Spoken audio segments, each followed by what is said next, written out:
اس لیے جس نظریے سے کریں تو اس تعداد کو فالو کریں جو حدیث میں آتی ہے.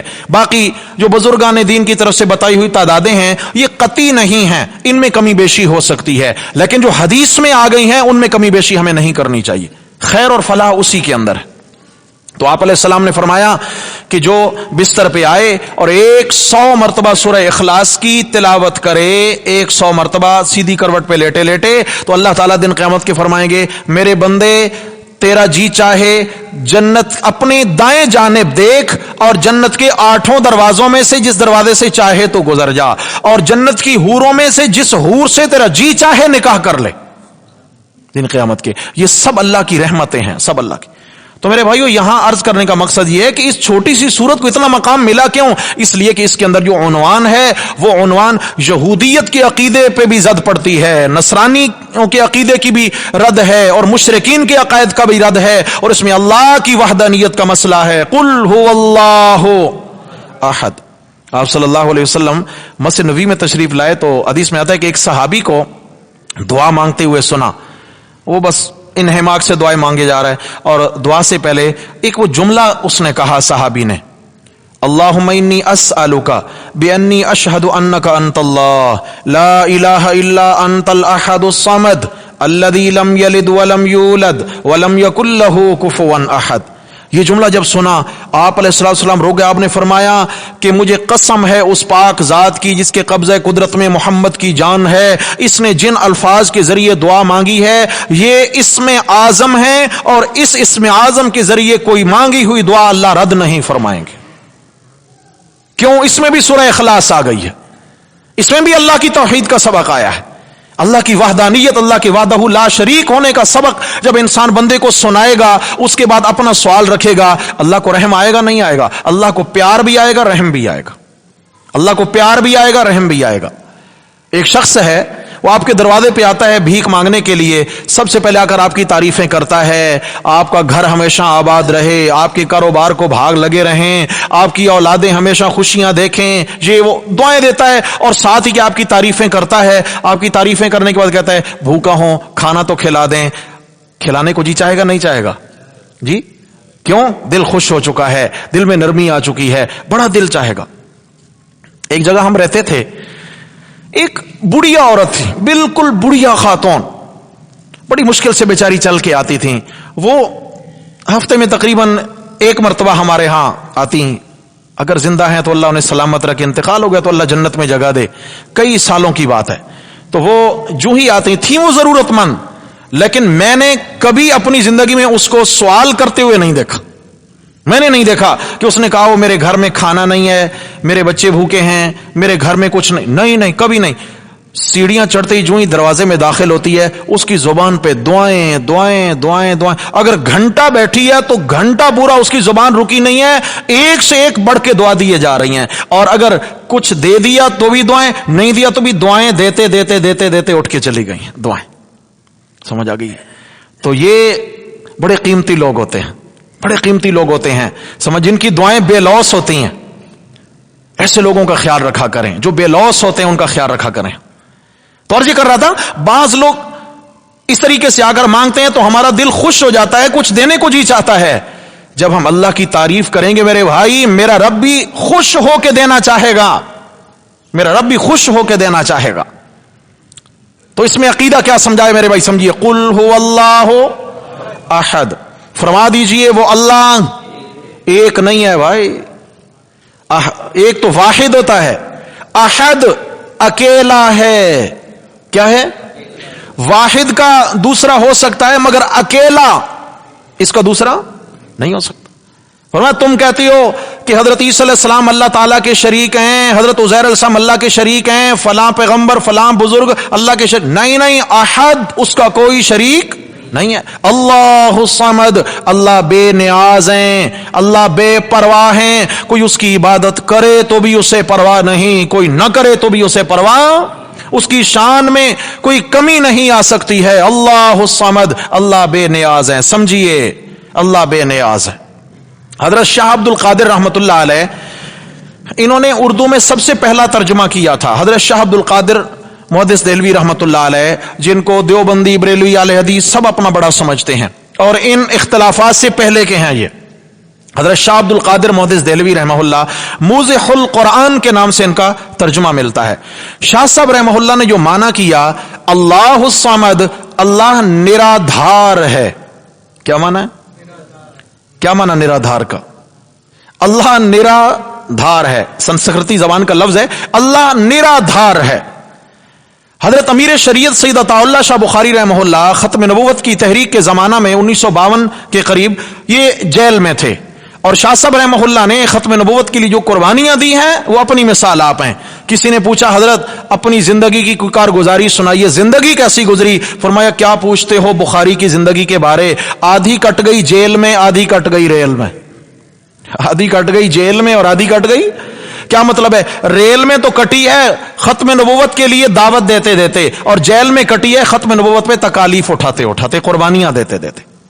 امیر شریعت رحمہ اللہ فرماتے ہیں کہ میں جیل میں تھا اور ترجمہ پڑھ رہا تھا شاہ صاحب کا، تو جب میں ان الفاظ پہ پہنچا اللہ الصمد، اللہ نرادھار ہے، فرمایا میں پریشان ہو گیا کہ یہ کون سی زبان کا لفظ ہے، سمجھ نہیں آیا. تو پتہ چلا کہ وہاں برابر والی جو بیرک ہے اس کے اندر ایک ہندوؤں کے پنڈت جی وہ بھی قید ہیں. تو کہتے ہیں کہ میں نے ایسے ہی ترجمہ اٹھایا اور پنڈت جی کے پاس چلا گیا. میں نے جا کر کہا پنڈت جی آپ کی زبان کا لفظ ہے مجھے سمجھ نہیں آ رہا، یہ بتائیں شاہ صاحب نے معنی کیا ہے اللہ الصمد، اللہ نرادھار ہے. یہ نرادھار کا کیا معنی ہوتا ہے؟ شاہ صاحب کی سوانے میں لکھا ہے کہ پنڈت جی نے جب نرادھار کا لفظ سنا تو پنڈت جی جھومنے لگے، کہنے لگے واہ شاہ جی واہ، واہ شاہ جی واہ، کمال کا معنی کر دیا شاہ جی نے. یہ ہندوؤں کا پنڈت کہتا ہے کمال کا معنی کر دیا.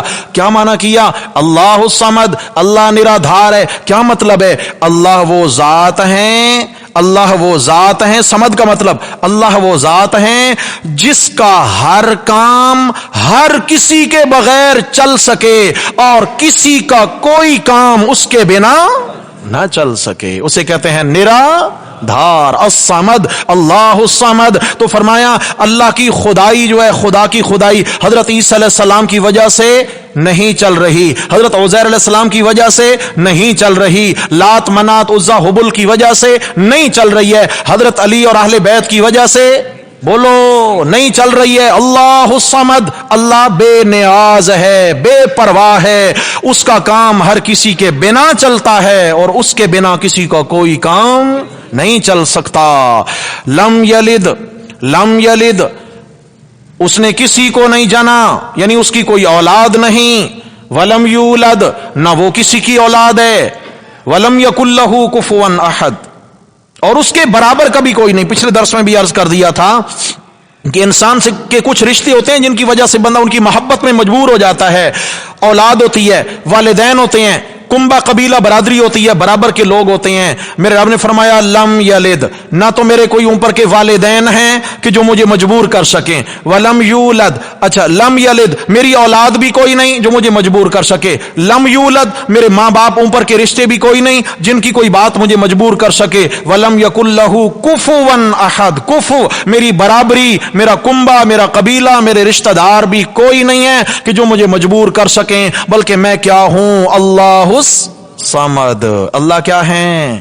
بے نیاز ہیں، بے نیاز ہیں. واہ میرے اللہ تیری بے نیازیاں. رہ گئے حضرت عیسیٰ علیہ الصلوۃ والسلام. حضرت عیسیٰ علیہ الصلوۃ والسلام کو اللہ کا بیٹا قرار دینا، یہ مسئلہ آج سمجھ لیں، بیٹا بےایمانہ بالکل نہیں ہے.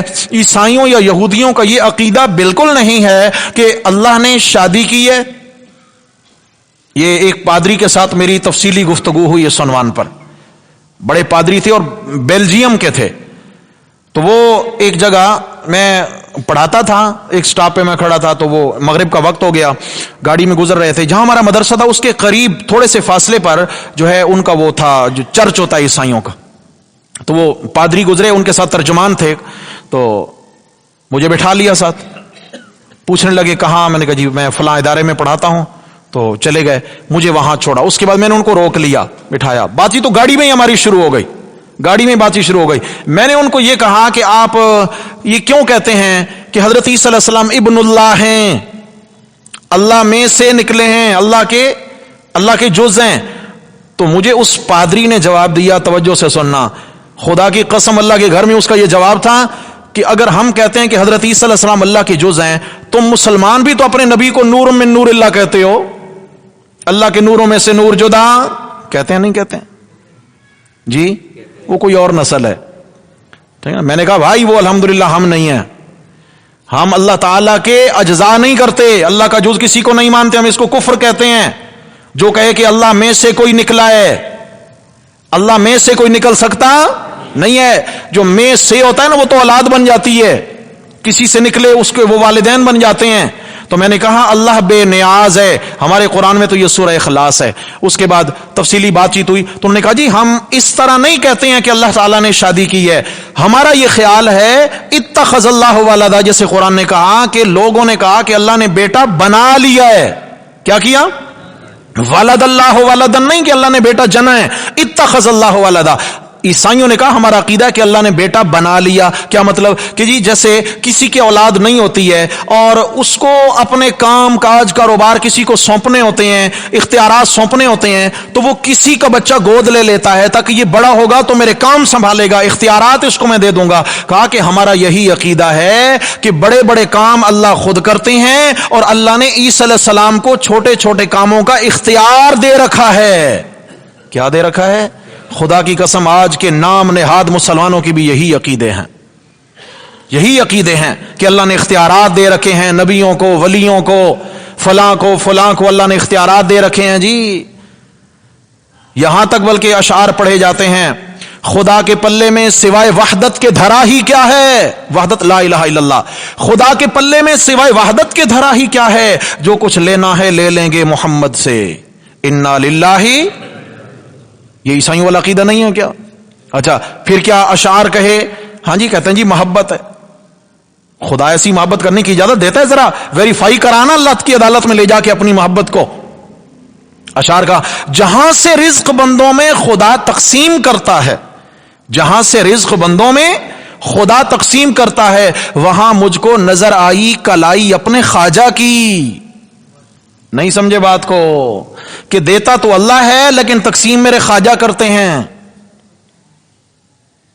ام من شیء الا عندنا خزائنہ وما ننزلہ الا بقدر معلوم. فرمایا کون سی چیز ہے جس کے خزانے میں اللہ کے پاس نہیں ہے, میں اپنے اندازے کے مطابق ان کو اتارتا ہوں, جتنا ضرورت ہوتی ہے اتنا خزانہ بھیجتا ہوں. دینے والا بھی اللہ, بانٹنے والا بھی اللہ. نحن قسمنا بینہم معیشتوں, فرمایا لوگوں کے درمیان کی معیشت ہم نے بانٹی ہے, قسمنا ہم نے بانٹی ہے, میرے سوا کوئی بانٹنے والا نہیں ہے. تو اللہ کے عیسائیوں کا پھر یہ ایک عقیدہ تھا کہ اللہ تعالیٰ حضرت عیسیٰ علیہ السلام کے وجود میں حلول کر کے اتر آئے. اب کسی نے اللہ کو دیکھنا ہو تو عیسیٰ علیہ السلام کو دیکھ لیں. قرآن نے فتویٰ لگایا لقد کفر الذین قالوا ان اللہ هو المسیح ابن مریم. فرمایا پکی بات ہے, کافر ٹھہرے وہ لوگ جنہوں نے کہا کہ حضرت عیسیٰ علیہ السلام ہی اللہ ہیں, کہ ان کے بدن میں اللہ حلول کر آئے. وہ لوگ کیا بنے؟ کافر بنے. آج کا مسلمان پیچھے نہیں رہا. قرآن ایسے ہی سمجھ آئے گا, معاشرے میں فٹ کریں, یہ گولیاں یہ ڈوز دیتے جائیں, بیمار کا علاج ہو. سیدھے سادے بیچارے عام پبلک, لیکن اللہ تعالیٰ گمراہ کرنے والوں کو ہدایت دے.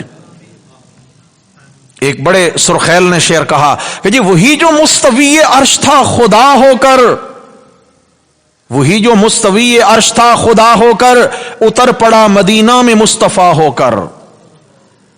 عیسائیوں نے کہا اللہ حضرت عیسیٰ علیہ السلام کے بدن میں اتر کے آ گئے ہیں, حضرت عیسیٰ کی شکل میں.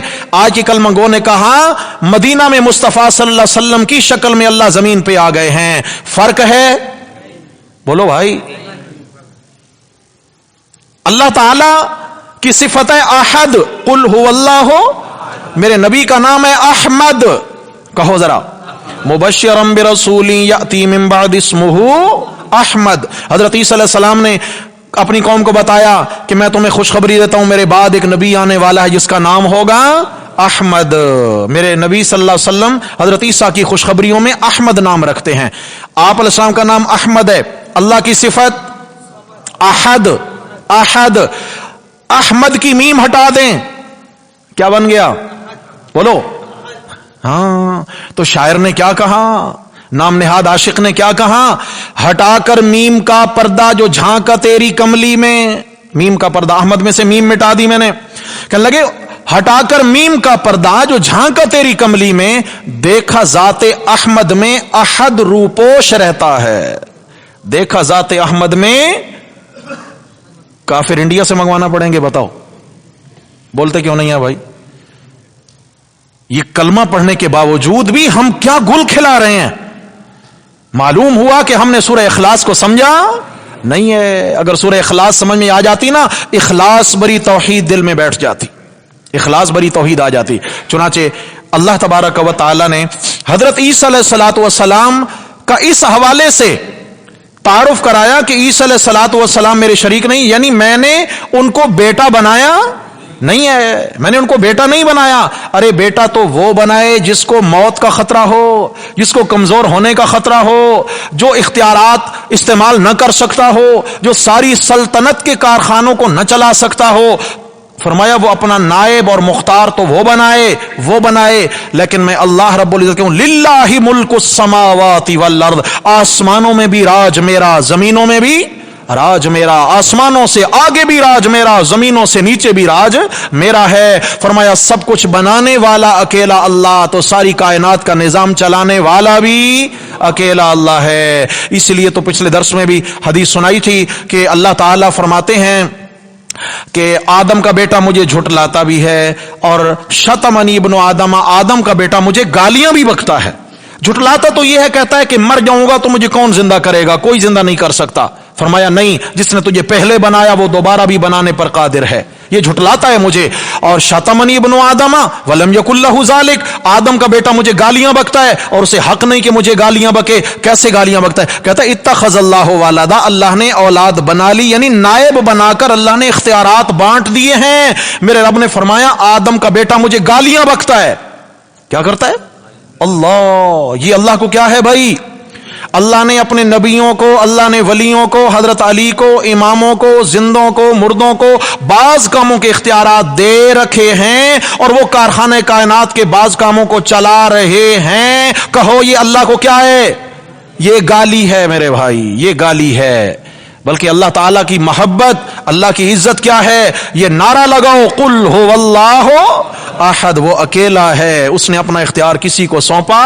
اگر اختیار سونپے ہوتے تو پھر عیسیٰ علیہ السلام کو دن قیامت کے حساب کیوں دینا پڑتا؟ اور بھی اس پر کئی آیات ہیں. بہرحال دعا ہے اللہ تبارک و تعالی اس امت کو ہدایت نصیب فرمائے، اللہ مسلمانوں کی بھی اصلاح فرمائے، اور اللہ تبارک و تعالی ساری نصرانی قوم کو عقیدہ توحید پہ لا کھڑا کرے. اللہ تبارک و تعالی ان کو بھی ہدایت کی راہ نصیب فرما دیں. میرے بھائیو، ہم دعا بھی کریں، دوا بھی کریں، لیکن یاد رکھنا ایک بندہ اگر کسی کو کرسمس ڈے مبارک، ہاں جی، یا میری کرسمس جو کچھ بھی کہہ رہا ہے، مبارکباد دے رہا ہے، تو یاد رکھنا وہ اللہ کو گالی بک رہا ہے. وہ کہتا ہے کہ آج کے دن اللہ تعالیٰ نے عیسیٰ علیہ السلام کو بیٹا بنایا تھا، تو اس نے اللہ کو کیا بکی ہے؟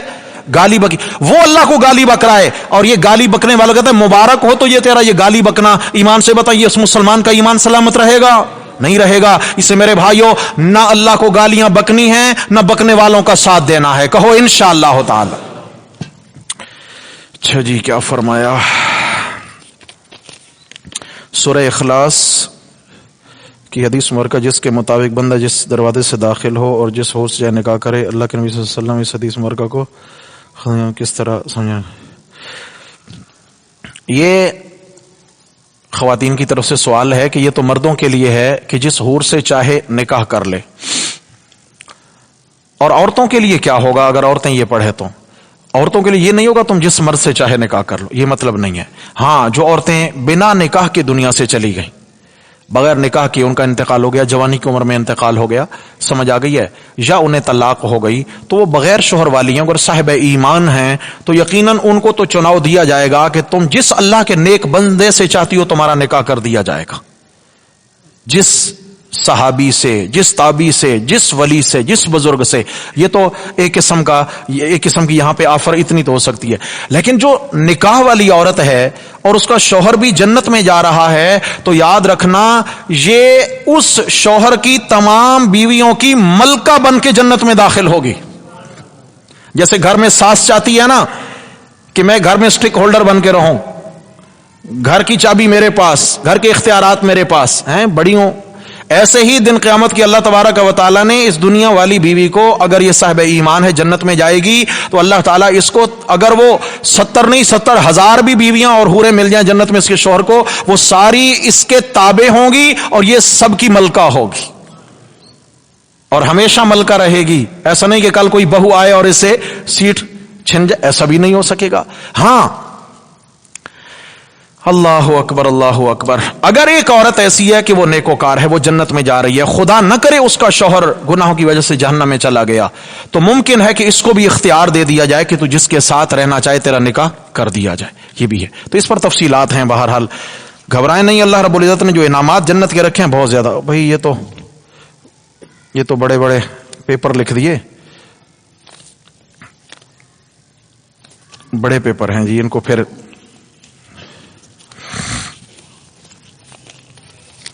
سوال مختصر لکھا کریں. بھائی مفتی صاحب میرے بیٹے کی شادی ہو جائے اور وہ ماں باپ سے ویسا ہی پیار کرے جیسا پہلے پیار کرتا، تب بھی اس کے ماں باپ اس کو لان تان کرتے ہیں، بیٹے کی برائیاں کرتے ہیں، غیبت کرتا نا بران جان. دیکھیں بھائی، ہم دل میں وسعت پیدا کریں اور گھر میں بڑی مائیں بطور خاص وسعت پیدا کریں. جس بیٹے کی شادی کی اتنی چاہت ہوتی ہے ماں کو، میں اپنے بیٹے کی شادی کروں گی، اس کے لیے دلہنیاں لاؤں گی، اور پھر اس کے لیے ایک سے ایک بڑھ کے دلہن تلاش کر رہی ہوتی ہیں، اس دلہن کے آتے ہی پھر ماں کی نظریں کیوں بدل جاتی ہیں؟ اس کی ایک ہی وجہ ہوتی ہے کہ ماں چاہتی ہے کہ میرا بیٹا 100% جیسے مجھ سے محبت رکھتا تھا، میرا تھا، مجھے وقت دیتا تھا، اب بھی ایسا ہی کرے. ایسا نہیں ہو سکتا.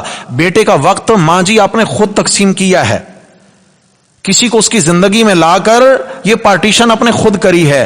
تو اب لازمی بات ہے کہ اگر وہ اپنی زندگی میں خوش ہوگا تو آپ بھی خوش ہوں گی. ماں چاہتی ہے میرا بیٹا خوش ہو، اس سے ماں کی بھی خوشی ہے. تو اس کے لیے کیا چاہیے کہ بیٹے کی خوشیوں کو مد نظر رکھیں، لیکن بیٹوں کو بھی چاہیے کہ وہ اہلیہ کے آتے ہی اس کی نظریں بھی بدل نہ جائیں کہ وہ ماں کو حیثیت ہی نہ دے. نہیں، ماں کا مقام الگ ہے، بیوی کا مقام الگ ہے.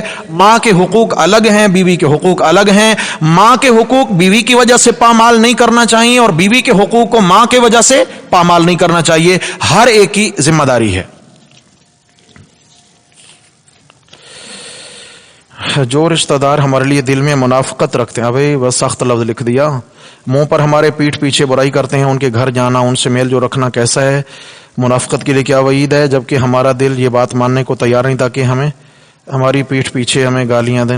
دیکھیں جی، یہی تو آپ صلی اللہ علیہ وسلم نے فرمایا کہ سل من قطعک، فرمایا کہ نجات والا یہ عمل تجھے بتاؤں، قیمتی عمل بتاؤں، کامیابی کا نسخہ بتاؤں. صحابی سے فرمایا سل من قطع، جو تجھ سے توڑے تو اس سے جوڑنے کی کوشش کی رکھ. یہی تو ہے نا کہ جو تیرے ساتھ اگر اندر سے صحیح نہیں ہے، اندر سے میلا ہے، تیری غیبت کرتا ہے، تو اس سے دور کٹنے کی کوشش کرتا ہے، تو خون کے رشتوں کو جوڑنے کی تو کوشش کر. لیکن یہ ضروری نہیں ہے کہ آپ ہمیشہ ان کے مہمان ہی بن کے جائیں، ان کے گھر کھانا پینا کریں، پھر کھا کے آئیں تو پیچھے وہ 10 باتیں بھی سنیں. یوں نہیں ہے. یہ مطلب ہوتا ہے کہ آپ ان کو ہدیہ گفٹ کبھی بھجوا دیا کریں، ان کی اگر کوئی بیماری ہے جا کے عیادت کر لیا کریں، ان کی خوشی میں اتنا شریک ہوں کہ ان کو ہضم ہو جائے. بات سمجھ آ گئی ہے؟ ایک ڈسٹینس رکھتے ہوئے، ایک خاص فاصلہ رکھتے ہوئے ان سے تعلق قائم رکھیں. مسائل یہاں خراب ہوتے ہیں جب ہم کسی کے اندر کے معاملات میں حد سے زیادہ دخل دینا شروع کر دیتے ہیں. اندر کے معاملات میں ہم دخل دینا شروع نہ کریں، صرف رشتہ داریوں کو جوڑنے کی حد تک ہم رہیں. یہ سب سے خوبصورت طریقہ ہے رشتوں کو آپس میں چلانے کا. ایک مرتبہ آپ نے سورہ اخلاص کے درس میں 12 نام بتائے تھے تفصیل کے ساتھ، ترتیب سے اعتبار سے. ایک اس کی فضیلت تھی، آپ نے عرض کیا کہ آنے والے کسی ہاں بالکل، میں نے سورہ اخلاص کے جب درس دیے تھے اس کے اندر میں نے سورہ اخلاص کے نام بتائے تھے. اب وہ تو خیر مقصود نہیں تھا، سورہ اخلاص کا درس آج بھی مقصود نہیں تھا. مقصود تو اصل میں تھا یہ 25 دسمبر کے حوالے سے، تو وہ ہو بھی چکے، لیکن انشاءاللہ زندگی رہی تو کبھی ان کے فضائل پر یا ان ناموں کی ترتیب کے حوالے سے جو ان کے مفہوم ہیں انشاءاللہ میرے رب نے توفیق عطا فرمائی تو بات ہو جائے گی. آپ احباب سے گزارش ہے کہ آپ دعا بھی کیا کریں اور دوا بھی کیا کریں. دعا تو یہ ہے اللہ تبارک و تعالی ہمیں دین کے کام میں اخلاص نصیب فرمائے اور مرتے دم تک اللہ ہمیں اپنے دین سے جوڑے رکھے. سمجھ آ گئی؟ اللہ تعالیٰ وہ اعمال نصیب فرمائیں جو ہم صرف اللہ کے لیے کریں، جو ہم صرف اللہ کے لیے کریں، اخلاص والے اعمال. سمجھ آ گئی ہے؟ اور دوسرا یہ ہے کہ یہ دعا کریں کہ اللہ ہمیں دین دنیا کے فتنوں سے بھی بچائے رکھیں. سمجھ آ گئی ہے؟ اور تیسری دوا یہ کرنی ہے کہ میرے بھائیوں، جیسے دیکھیں نا الحمدللہ ہمارا یہ حلقہ ہے، اللہ نے توفیق دے رکھی ہے، ہم کیا چیز ہے، ہم تو کچھ بھی نہیں ہیں، اللہ ہمیں استعمال کر لیں تو ہماری خوش نصیبی ہے۔ اس کے لیے الحمدللہ یہ درس دنیا کے ملکوں میں جا رہا ہے۔ میں نے اس دن بھی آپ کو بتایا تھا کہ کئی علماء کرام کے الحمدللہ ہمارے پاس کمنٹس آ رہے ہیں، وہ انشاءاللہ ہم گروپوں میں آپ کو بھیجیں گے، آپ سنیے گا کہ علماء کرام کے کیا تبصرے ہیں، عوام کو کتنا فائدہ ہو رہا ہے بحمد اللہ تعالی۔ سینکڑوں گھرانوں اور خاندانوں کے عقائد درست ہو چکے ہیں، سمجھا کہ آپ کے چھوٹے کے حلقے کی برکت سے۔ میرے بھائیو، ہم پھر بھی اللہ سے قبولیت کے دعا گو ہیں، اللہ تعالی ہمیں قبولیت نصیب فرمائے، اللہ اپنے نظر میں ہمیں قبول فرما لیں۔ اس کے لیے دعا یہ کرنی ہے کہ میرے بھائیو ہم ہمیشہ اس حلقے میں جڑنے کی کوشش کریں گے، نہیں کریں گے انشاءاللہ۔ رات میں درس ہوتا ہے، اس میں بھی آپ کوشش فرمائیں، روزانہ کی بنیاد پہ خود تو آنا ہی آنا ہے، روزانہ کی بنیاد پہ ایک نئے بندے کو دعوت دے کر ہم لانے کی کوشش کریں۔ ایک نیا بندہ اگر ہماری دعوت سے آ گیا، انشاءاللہ ہمارے وارے نیارے ہو جائیں گے، جی ہمارا کام بن جائے گا انشاءاللہ۔ رات کے دروس میں بھی ہم جڑیں، رات میں ناظرہ قرآن مجید کی کلاس ہوتی ہے، اس میں بھی ساتھی جڑنے کی کوشش کریں۔ اور کبھی کبھی چونکہ میں مریض بندہ ہوں، بیماری کا ایک عارضہ لاحق ہے، اس وجہ سے کبھی اگر کوئی ناغہ ہو جاتا ہے تو وہ بھی معاف کیا کریں، صحیح ہے نا جی، اور دعا فرماتے رہا کریں، اللہ مجھے بھی، آپ سب کو بھی، اور تمام امت مسلمہ کے لوگوں کو دنیا آخرت کی عافیت نصیب فرمائے۔ اقول قولی ھذا استغفر اللہ واتوب۔